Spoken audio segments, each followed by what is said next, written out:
বড় ভাইয়ের মৃত্যুতে বাংলাদেশে আসতেই বাবার চাপের মুখে বিয়ে করতে বাধ্য হলাম। সদ্য বিধবা হওয়া আমার বড় ভাইয়ের স্ত্রী নীরাকে। বাবা এমনটা করবে জানলে বাংলাদেশে আসতাম না।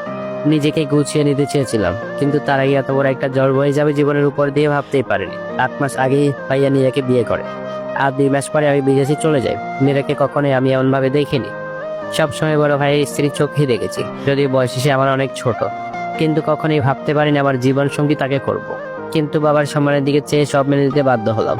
বাসার ঘরে নীরা একা বসে আছে, আর আমি ছাদে বসে আছি। আমার জীবনটা শেষ হয়ে গেল ভাবে বাবার মুখের দিকে তাকিয়ে। না, তা হতে দিব না। আর নীরাকে কোনোভাবে স্ত্রী হিসেবে মেনে নিতে পারবো না। রাত প্রায় 2টা বেজে গেছে। আমি নিচে নেমে যেয়ে দরজা খুলতেই দেখি নীরা বসে বসে কাঁদছে। আমাকে দেখে নীরা খাট থেকে নেমে দাঁড়িয়ে গেল এবং বলতে শুরু করলো, আমাকে ক্ষমা করে দিবেন, আমার জন্য আপনাকে এমন পরিস্থিতিতে পড়তে হলো। আমি এটাও জানি আপনি কোনোদিন আমাকে মন থেকে মেনে নিতে পারবেন না, আর এটা হওয়াই স্বাভাবিক। অন্য কেউ হলে আমি নিতে পারতো না। তাই আমি কখনো কোনো প্রকার অধিকার খাটাতে আসবো না।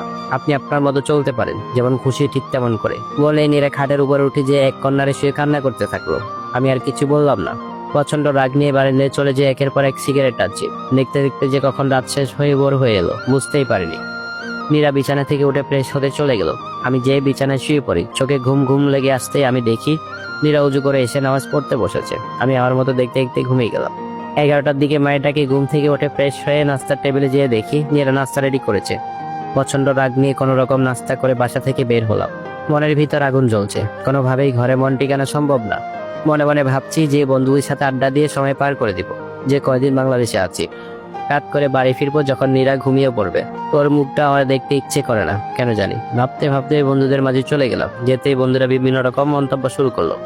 সরাসরি কেউ বলতে শুরু করলো, কি বন্ধু কেমন রাত কাটলো, ভালোই তো পেয়েছিস ভাবিকে। আরো অনেক রকম বাজে কমেন্ট করতে শুরু করলো। ওদের কথায় মেজাজ আরো খারাপ হয়ে গেল। ওদের সাথে তেমন কোনো কথা না বলেই সেখান থেকে উঠে চলে আসলাম। নির্বিড়ে একটা জায়গায় দেখে বসে পড়লাম। পকেট থেকে ফোনটা বের করে ডাটা কানেকশন অন করতে মেসেজারে টুংটাং শব্দ করে দিয়ার মেসেজ আসতে শুরু করে দিয়েছে। দিয়ার সাথে বিদেশে থাকা অবস্থা থেকেই ফেসবুকে পরিচয়। কিছুদিনের ভিতরে আমাদের সম্পর্কটা ভালোবাসায় রূপ নেয়। আমি কখনো বিশ্বাস করতাম না যে ভার্চুয়াল ভালোবাসা হতে পারে, কিন্তু দিয়া তা ভুল প্রমাণ করে দিয়েছে। ও আমাকে ফোনের অন্য প্রান্ত থেকে এমনভাবে কেয়ার করেছে যে মনে হচ্ছে সবসময় আমার পাশেই ছিল। এত হাজার মাইলের দূরত্ব তখন আমার দূরত্ব মনে হতো না। ব্যস্ততার জন্য এই কয়েকদিন মেয়েটাকে মেসেজ দিতেই পারিনি। না জানি কত কিছু ভেবে বসে আছে। ভাবতে ভাবতে মেসেজ ওপেন করতেই দেখি দিয়ার অভিমানী মেসেজ। কি আমাকে ভুলে গেলে বাংলাদেশে এসে? তুমি না বলেছিলে সব কাজ শেষ করে আমার সাথে দেখা করবে? কই, তুমি তো এলে না। আসবে তো দূরের কথা, না একটা মেসেজ না কোনো কল। তুমি ঠিক আছো তো?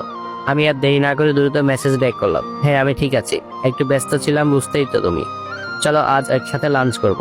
লিখে বসে আছি। কয়েক মিনিটের ভিতরে দিয়া রিপ্লাই আসলো, হ্যাঁ চলে আসো। ঠিকানা দিয়ে দিল। আমি বললাম ঠিক আছে তুমি আসো, আমি আসতেছি বলে সেখান থেকে উঠে রওনা দিলাম দিয়ার সাথে দেখা করার জন্য।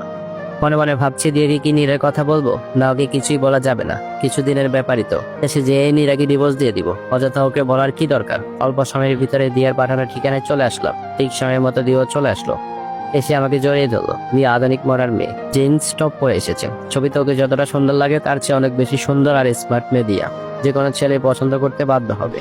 দিয়াকে যতই দেখেছি ততই মুগ্ধ হচ্ছি। মনেই হচ্ছে না আজ আমাদের প্রথম দেখা। মনে হচ্ছে যোগে যোগে চিনা। নিমিষেই কয়েকদিনের যন্ত্রণা যেন ভুলে গিয়েছিলাম আমি। খুব দারুণভাবে প্রতিটা মুহূর্ত কেটে যাচ্ছে দিয়ার সাথে।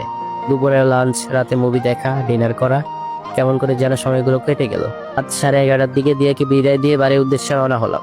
মনটা আবারও খারাপ হয়ে গেল। বাসায় যেয়ে আবারও নীরার মুখ দেখতে হবে। অসহ্য একটা মেয়ে, দেখার সাথে সাথে মনটা খারাপ হয়ে যাবে। রাত 12টার দিকে বাসায় আসলাম। কয়েকবার কলিং বেল টিপতেই নীরা এসে ঘরের দরজাটা খুলে দিল।